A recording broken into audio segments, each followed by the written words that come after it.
నమస్తే, welcome to స్వతంత్ర news. నేను సోనియారావు. బులెటిన్ల ముందుగా హెడ్లైన్ చూద్దాం. ముద్ర రుణాలు పరిమితి 20 లక్షలకు పెంపు. బీజేపీ ఇచ్చిన ప్రతి హామీ నెరవేరుస్తుందన్న మోదీ.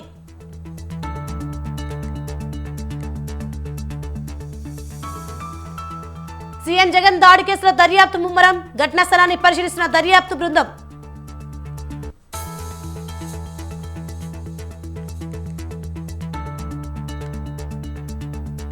నేడు హైదరాబాద్ కు కేసీ వేణుగోపాల్. లోక్సభ ఎన్నికల ప్రచార సరళిపై సమీక్ష.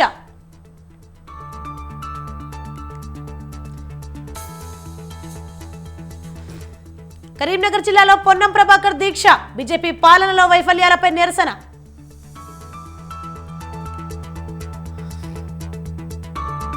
ఇవాళ తెనాలిలో పవన్ కళ్యాణ్ పర్యటన. వరాహి వాహనంపై నుంచి ఎన్నికల ప్రచారం.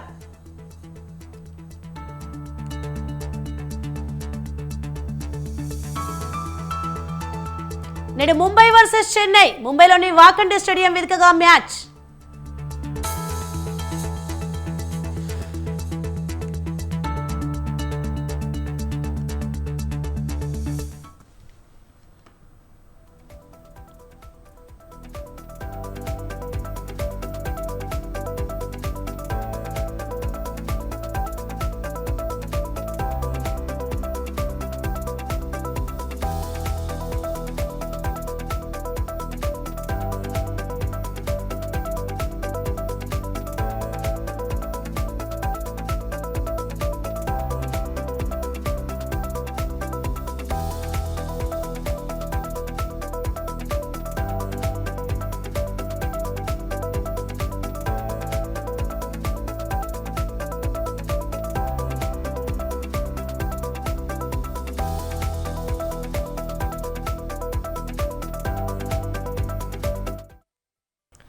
బ్రేకింగ్ న్యూస్ చూస్తున్నాం. బాలీవుడ్ నటుడు సల్మాన్ ఖాన్ ఇంటి వద్ద కాల్పులు కలకలం సృష్టించాయి. ఇద్దరు దుండగులు 4 రౌండ్ల కాల్పులు జరిపారు. ముంబైలో సల్మాన్ నివాసం ఉండే బాంద్రా ప్రాంతంలోని గెలాక్సీ అపార్ట్మెంట్స్ ముందు ఈ ఘటన జరిగింది. ఈ ఘటనపై సమాచారం అందుకున్న పోలీసులు ఘటనా స్థలికి చేరుకుని విచారణ చేపట్టారు. ఫోరెన్సిక్ నిపుణులు సైతం అక్కడికి చేరుకున్నారు. కాల్పులు జరిపిన వ్యక్తిని గుర్తించేందుకు యత్నిస్తున్నారు.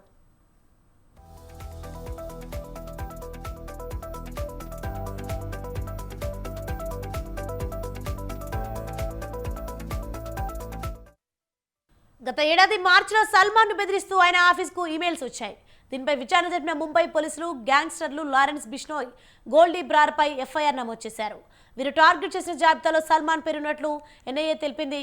ఏప్రిల్లోనూ ఇదే తరహా బెదిరింపులు రావడంతో మహారాష్ట్ర ప్రభుత్వం ఆయన ఎక్స్ గ్రేడ్ భద్రతను వై ప్లేస్గా అప్గ్రేడ్ చేసింది.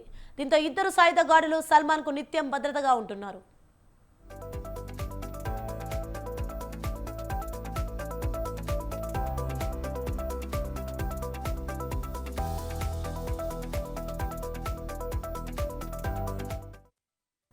గతంలో గ్యాంగ్స్టర్ లారెన్స్ బిష్నోయ్ నుంచి సల్మాన్ కు బెదిరింపు కాల్స్ వచ్చిన విషయం తెలిసిందే.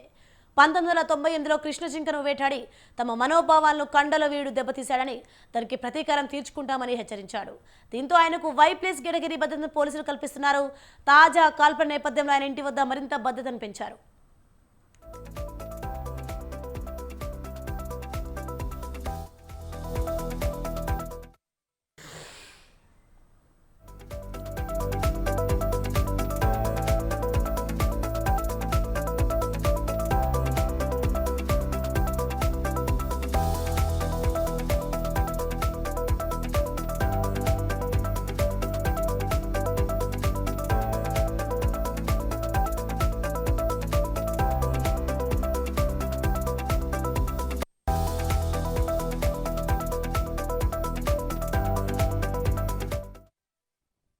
సెలక్షన్ బ్రేకింగ్ న్యూస్ మనం చూస్తున్నాం. లోక్సభ ఎన్నికల కోసం తెలంగాణ కాంగ్రెస్ పార్టీ సిద్ధమవుతోంది.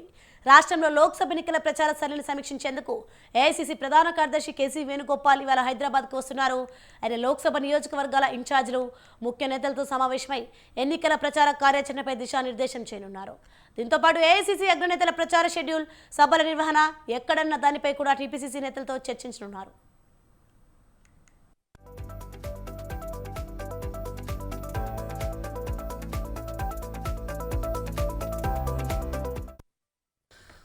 మరోవైపు సీఎం రేవంత్ రెడ్డి లోక్సభ ఎన్నికల కోసం తన ప్రచార షెడ్యూల్ను రూపొందించుకుంటున్నారు. ప్రతి పార్లమెంటు నియోజకవర్గం పరిధిలో 3 చోట్ల ప్రచారం నిర్వహించేలా సీఎం సభల షెడ్యూల్ తయారవుతుంది. తన సొంత నియోజకవర్గమైన మహబూబ్ నగర్ పార్లమెంట్ పరిధిలోని నారాయణపేట అసెంబ్లీ నియోజకవర్గం నుంచి ఆయన ప్రచారం ప్రారంభం కానుంది. రేపు నిర్వహించే సభకు రేవంత్ రెడ్డి హాజరు కానున్నారు.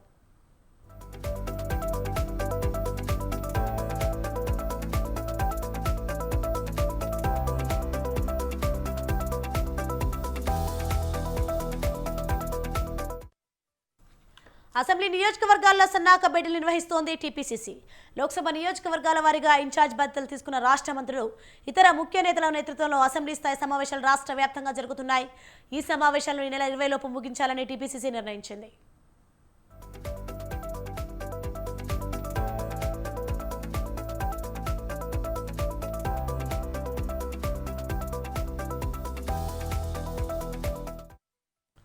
ఖమ్మం లోక్సభ స్థానం కాంగ్రెస్ అభ్యర్థి ఎవరనే అంశంపై ఉత్కంఠ కొనసాగుతోంది. ఆశావహులపై పార్టీలో ఏకాభిప్రాయం కుదరకపోవడం, రోజుకో పేరు తెరపైకి వస్తుండటంతో అభ్యర్థి ఎంపిక ప్రక్రియ అనేక మలుపులు తిరుగుతోంది. ఏఐసీసీ ప్రధాన కార్యదర్శి కేసీ వేణుగోపాల్ హైదరాబాద్కు ఆదివారం రానున్నారని, అభ్యర్థి ఎంపికపై కీలక నిర్ణయం తీసుకుంటారనేది ప్రచారం సాగుతోంది.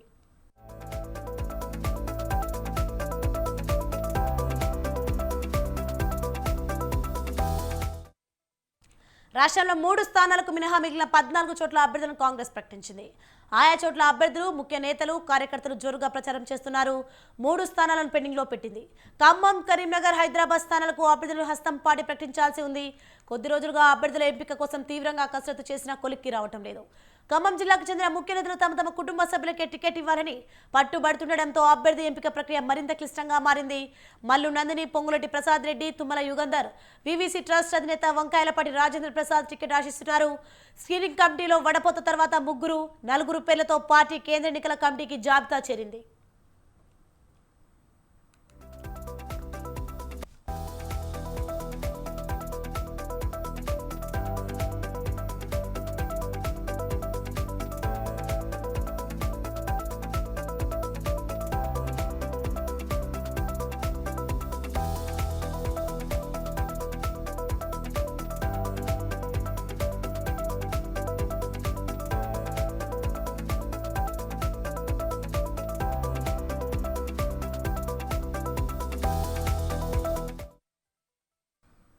రాయి దాడిలో గాయపడిన సీఎం జగన్ ప్రస్తుతం విశ్రాంతి తీసుకుంటున్నారు. సీఎం జగన్ పై దాడి కేసులో పోలీసులు దర్యాప్తు ముమ్మరం చేశారు. ఘటనా స్థలాన్ని క్లూస్ టీమ్ క్షుణ్ణంగా పరిశీలించింది. ఘటనా స్థలంలో సీసీ ఫుటేజ్ను కూడా పరిశీలిస్తున్నారు. పలువురు అనుమానితులను పోలీసులు విచారిస్తున్నారు. వివేకానంద స్కూల్కు గంగానమ్మ గుడికి మధ్యలోని చెట్ల దగ్గర నుంచి దాడి జరిపినట్టు ప్రాథమికంగా నిర్ధారణకు వచ్చారు. కుడివైపు జనావాసం ఉండడంతో ఎడంవైపు స్కూల్, గంగానమ్మ గుడి మధ్య ప్రాంతాన్ని నిందితుడెంచుకున్నట్లు గుర్తించారు. 30 అడుగుల దూరం నుంచి సీఎం జగన్ పై దుండగుడు దాడి చేశాడు.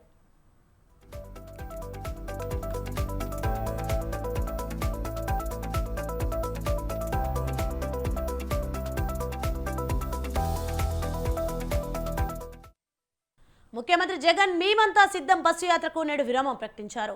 ఇవాళ గుడివాడలో జరగాల్సిన మేమంతా సిద్ధం సభ రేపటికి వాయిదా పడింది. గాయం కారణంగా విశ్రాంతి తీసుకోవాలంటూ సీఎం జగన్కు వైద్యులు సూచనలు చేశారు. ఈ నేపథ్యంలో ఇవాల్టి యాత్రకు బ్రేక్ ఇచ్చారు. తదుపరి కార్యక్రమాన్ని ఈరోజు విడుదల చేస్తామని వైఎస్ఆర్ కాంగ్రెస్ పార్టీ తెలిపింది.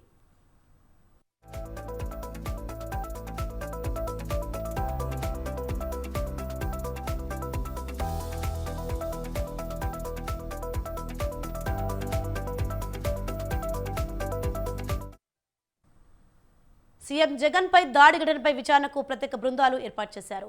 రేపటి బస్సు యాత్రకు సెక్యూరిటీలో మార్పులు చేయాలని పోలీస్ శాఖ నిర్ణయం తీసుకుంది. సాధారణంగా సీఎం పర్యటన సాగే ప్రాంతంలో విద్యుత్ సరఫరాకు అంతరాయం లేకుండా ముందే చూసుకుంటారు.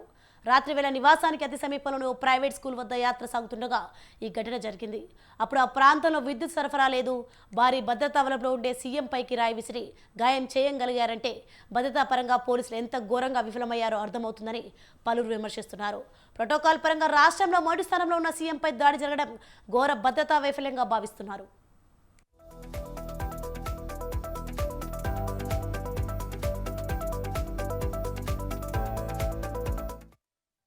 సీఎం వైఎస్ జగన్ పై జరిగిన దాడి ఘటనపై ఈసీ సీరియస్ అయింది.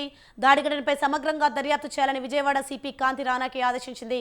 గతంలో జగన్మోహన్ రెడ్డి కోడికత్తి దాడి జరగడం, ఇప్పుడు రాళ్ల దాడి జరగడం రాష్ట్ర వ్యాప్తంగా చర్చనీయాంశంగా మారింది. విజయవాడ చరిత్రలో ఎప్పుడు లేని విధంగా దాదాపు 4.5 గంటల పాటు రోడ్ షో. దాదాపు విజయవాడ చరిత్రలో అటువంటి రోడ్ షో ఏ నాయకుడికి జరగలేదు గతంలో. అంత ప్రజాదరణ, అంత జనాదరణ ఏ నాయకుడికి రాల. అంత భారీ రోడ్ షో జరుగుతూ ఉండగా కొంతమందికి కళ్ళు గుట్టి, కొంతమంది అది భరించలేక, ఆ జనాదరణను భరించలేక, తట్టుకోలేక ఈర్ష్యతో, ద్వేషంతో ఈ రకంగా మరి దాన్ని డిస్టర్బ్ చేయడానికి ఈ రకంగా రాయితో దాడి చేయడం అనేది నిజంగా హేయమైన చర్య. ఆ దాడి చేసిన వాళ్ళు ఎంత వాళ్ళైనా సరే, చేయించిన వాళ్ళు ఎంత వాళ్ళైనా సరే తప్పకుండా చట్టపరంగా వారి మీద తగిన చర్యలు తప్పకుండా తీసుకోవాలని కోరుతా ఉన్నాం. విజయవాడ చరిత్రలో ఎప్పుడు లేని విధంగా విజయవాడలో సీఎం జగన్పై జరిగిన దాడిని మంత్రి ఉషశ్రీ చరణ్ తీవ్రంగా ఖండించారు.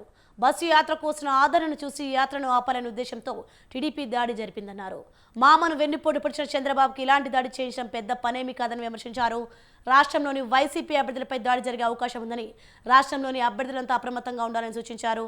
ఇలాంటి దాడులు చేయించే వారిపై ప్రజలు ఓటు అనే ఆయుధంతో బుద్ధి చెప్పాలన్నారు. స్పష్టంగా తెలిసిపోయింది. ఇంకా డైలీ సభలు పెట్టి హత్య హత్య హత్య రాజకీయం అని మాట్లాడి అలవాటు అయిపోయింది. ఆయనకి నిందలు వేసి విమర్శలు చేసి ఈ రోజు ఆయన హత్య రాజకీయాలు, అటాక్ రాజకీయాలు ప్రోత్సహించాలని, మరీ ముఖ్యంగా టీడీపీ క్యాడర్లందరికీ కూడా, కూటమి వాళ్ళందరూ కూడా ఈ బస్ యాత్రని ఆపాలి అనే ఒక కుట్రతోనే ఈ ఒక అటాక్ జరిగింది అని మాత్రం స్పష్టంగా తెలిసిపోయింది. ఇంకా చంద్రబాబు నాయుడు గారు అక్కడ అయితే వెనుపోటు పడిచినారు మామకి. అదే విజయవాడ ఏరియాలో వంగవీటి రంగది కూడా హత్య జరిగింది అయితే ఎవరు మర్చిపోలేదు. ఒక సీనియర్ జర్నలిస్ట్ పైన అటాక్ ఎలా జరిపించినారో కూడా అదే ఒక ప్రాంతంలో ఎవరు మర్చిపోలేరు. మళ్ళీ అదే ప్రాంతంలో జగనన్న పైన మీరు దాడి చేస్తున్నారంటే ఈ కుట్ర కోణం ప్రతి ఒక్కరికి కూడా తెలిసిపోయింది. ప్రధానమంత్రి గారు కూడా వెంటనే ట్విట్టర్ ద్వారా ఆంధ్రప్రదేశ్ ముఖ్యమంత్రి గారు త్వరగా కోలుకోనాలని కూడా ఆయన కూడా ట్విట్టర్ చేసినారు. అంటే ఈ దేశానికి ఒక మార్గదర్శక రూపంలో జగనన్న ఉన్నాడని ఈ పిఎం ఏదైతే ట్విట్టర్ చేసినారో దాని మూలక అందరికి ఓటమి భయంతోనే టీడీపీ నేతలు దాడులు చేయిస్తున్నారని వైసీపీ ఎమ్మెల్యే అభ్యర్థి దేవినేని అవినాష్ అన్నారు. జగన్పై దాడిని ఖండిస్తూ విజయవాడలో నల్ల రిబ్బన్లతో నిరసన చేపట్టిన అవినాష్ నగరంలో సీఎంపై రాయి దాడి బాధాకర విషయమన్నారు. జగన్కు వస్తున్న ప్రజా స్పందన చూసి ఎవరో లేక దాడి చేశారని ఆరోపించారు. రానున్న ఎన్నికల్లో టీడీపీకి ప్రజలే బుద్ధి చెప్తారన్నారు. జగన్పై దాడి ఘటనలో పూర్తి స్థాయి విచారణ కోరుతున్నామన్నారు. ఎన్నికల కమిషన్ దాడి చేసిన వారిపై చర్యలు తీసుకోవాలని కోరారు. జగన్పై రాయి దాడి వెనుక చంద్రబాబు, లోకేష్ హస్తం ఉందన్నారు Devineni Avinash. Down TDP. Down TDP. Down Lokesh. Down Lokesh. Down TDP. Down TDP. Down Lokesh. Down Lokesh. Down TDP. Down TDP. Down Lokesh. Down Lokesh. Down TDP. Down TDP. Down Lokesh.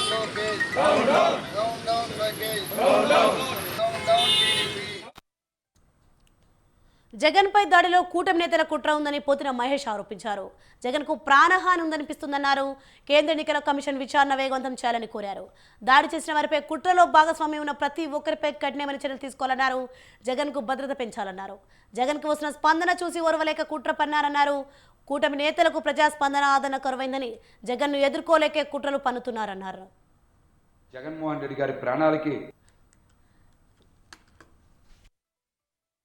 Vijayawada చరిత్రలో ఎప్పుడు లేని విధంగా దాదాపు 4.5 గంటల పాటు రోడ్ షో. జననాయకుడు ముఖ్యమంత్రి జగన్మోహన్ రెడ్డి గారికి వస్తున్నటువంటి అపూర్వ స్పందన చూసి ఓర్వలేకే కూటమి నాయకులే దాడి చేయించారనేటువంటి అనుమానం చాలా స్పష్టంగా కలుగుతోంది.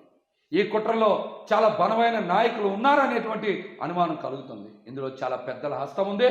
పెద్ద కుట్ర కూడా దాగి ఉందని చాలా స్పష్టంగా తెలుస్తుంది. జగన్మోహన్ రెడ్డి గారి ప్రాణాలకి హాని ఉంది. తక్షణమే భద్రత పెంచాలి.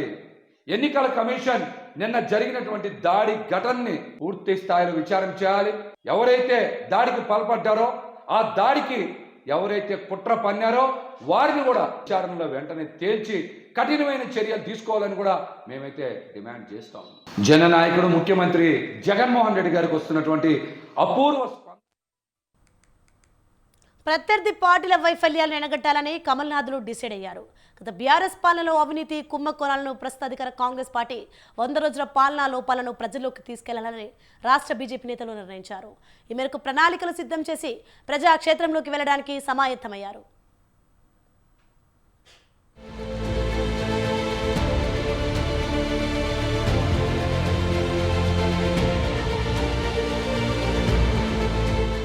పదేళ్ల కాలంలో కారు సర్కారు ఎన్నో అవినీతి అక్రమాలు సాగించిందని రాష్ట్ర బీజేపీ నేతలు దుయ్యబట్టారు. కేసీఆర్ పాలనలో జరిగిన అవినీతి అక్రమాలు కుంభకోణాల చిట్టాను ప్రజల ముందు ఉంచుతామని కమలనాథులు తెలియజేశారు.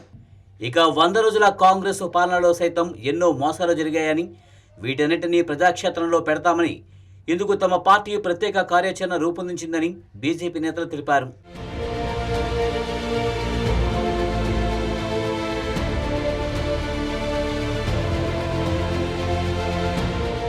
లోక్సభ ఎన్నికల ప్రచారంలో అయోధ్య రామ మందిరం, మోడీ చరిష్మాను, గత బీఆర్ఎస్ సర్కారు, ప్రస్తుత కాంగ్రెస్ సర్కారు తప్పిదాలను ప్రజలకు తెలియజేస్తామని బీజేపీ నేతలు తెలిపారు.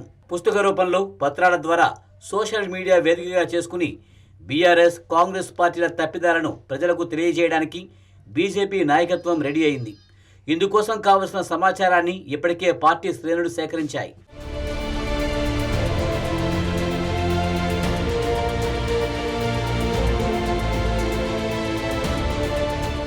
బీఆర్ఎస్కు సంబంధించి అంశాలను అసెంబ్లీ ఎన్నికల నుంచే ప్రజల్లోకి తీసుకువెళ్లడంలో తమ పార్టీ బీజేపీ సక్సెస్ అయిందని, అయితే తమకు అనుకూలంగా మలుచుకోవడంలో విజయం సాధించలేకపోయామని బీజేపీ నేతలు తెలిపారు. ఇది కాంగ్రెస్కు ప్లస్ అయిందన్నారు. అందుకే ఈసారి అలాంటి తప్పిదాలు జరగకుండా ప్లాన్ చేస్తున్నట్టు చెప్పారు.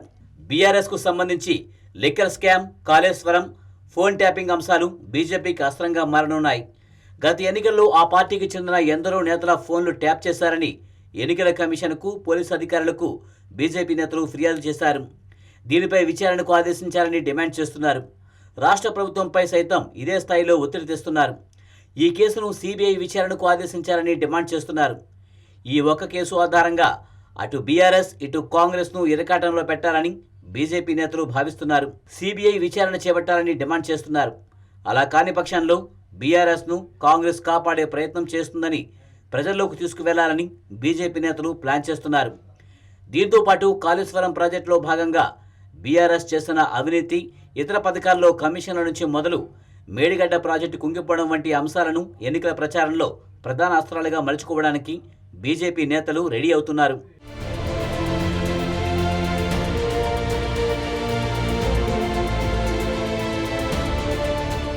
ఆరు గ్యారెంటీల పేరుతో కాంగ్రెస్ అధికారంలోనికి వచ్చింది.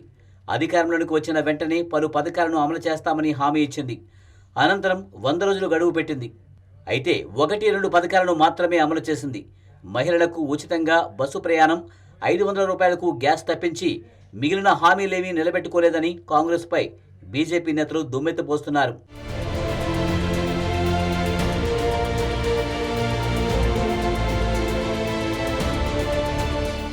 రైతులకు రుణమాఫీ, కౌలుదారులకు ఆర్థిక సహాయం, రైతు భరోసా, యువతులకు స్కూటీలు, మహిళలకు 2500 రూపాయల ఆర్థిక సాయం, ఉద్యోగాల భర్తీ, ఇలా ఎన్నో హామీలను కాంగ్రెస్ అమలు చేయడం లేదని ప్రజాక్షేత్రంలో చాటి చెప్పాలని కాషాయ దళాలు డిసైడ్ అయ్యాయి. ఈ అంశాలను ప్రజల్లోకి తీసుకువెళ్లి లోక్సభ ఎన్నికల్లో లబ్ధి పొందాలని బీజేపీ భావిస్తోంది. ప్రత్యేకించి మహిళా ఓటర్లపై దృష్టి సారించి ఆ ఓట్లు రాబట్టేలా ప్రయత్నాలు సాగిస్తున్నట్టు తెలుస్తోంది. తమకు దొరికిన ప్రతి అంశంలో కాంగ్రెస్, బీఆర్ఎస్ను ఇరుకున పెట్టాలని కమలనాథులు భావిస్తున్నట్టు తెలిసింది.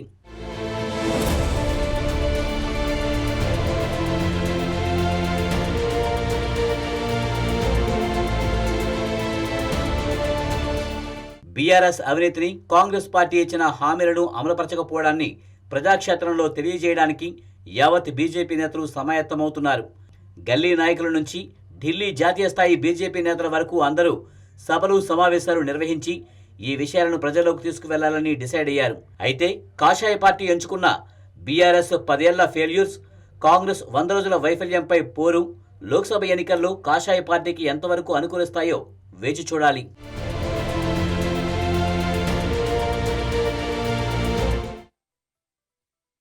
వరి కొనుగోళ్ల విషయంలో రాష్ట్ర సివిల్ సప్లైస్ డిపార్ట్మెంట్ రైతులకు భరోసా ఇచ్చే ప్రయత్నం చేస్తోంది.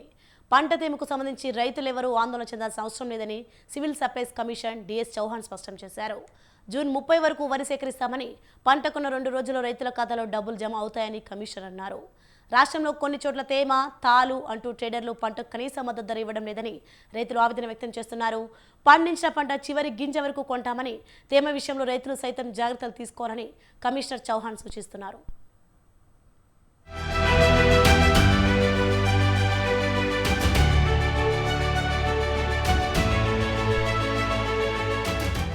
ఎంతో శ్రమించి పండించిన ధాన్యాన్ని అమ్ముకోవడానికి మార్కెట్కు తీసుకొచ్చారు రైతులు. ట్రేడర్లు ఇష్టం వచ్చినట్టు ధరలు నిర్ణయిస్తున్నారని 3 రోజుల క్రితం జనగామ రైతులు నిరసన చేశారు. వరి సేకరణకు సంబంధించి క్వింటాల్కు 2,203 రూపాయలను ప్రభుత్వం కనీస మద్దతు ధరను కేటాయించింది. తేమ, తాలు సాకు చెబుతూ ట్రేడర్లు 1,551 రూపాయలు, 1,569, 1,659 రూపాయల ధరలు ఇవ్వడం మొదలుపెట్టారు. ఈ ఘటనను సీరియస్ గా తీసుకున్న డిపార్ట్మెంట్ వారు వరి సేకరణ విషయంలో ట్రేడర్లు రైతులకు అన్యాయం చేయాలని చూస్తే కఠిన చర్యలు తీసుకుంటామని హెచ్చరించారు.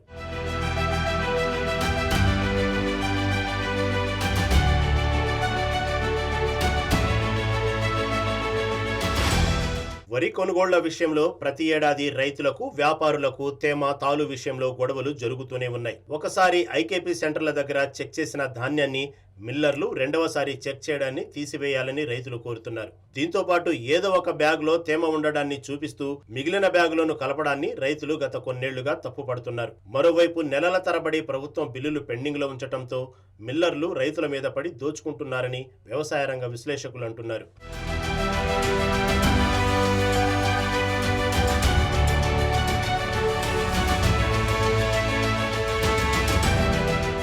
ఇదే సమయంలో ప్రభుత్వం 17% లేదా అంతకన్నా తక్కువ తేమ ఉండేలా చూడాలని రైతులను కోరింది.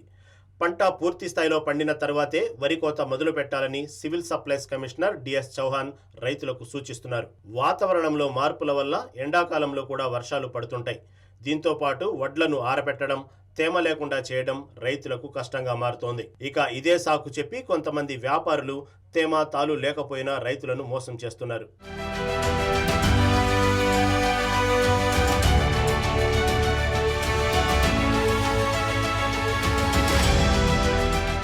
ఇక రాష్ట్రంలో గతంలో ఎన్నడూ లేని విధంగా వారం రోజుల ముందు నుంచే వరి సేకరణ మొదలుపెట్టామని డిఎస్ చౌహాన్ అన్నారు.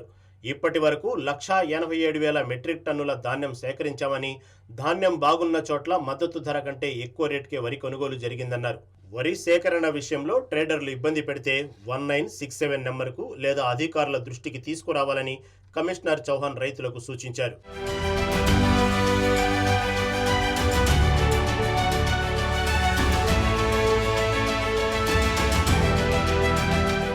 పంట కొనుగోళ్లకు సంబంధించి సివిల్ సప్లైస్, మార్కెటింగ్ శాఖల్లో రైతులకు అనుకూల మార్పులు రావాల్సిన అవసరం ఉంది.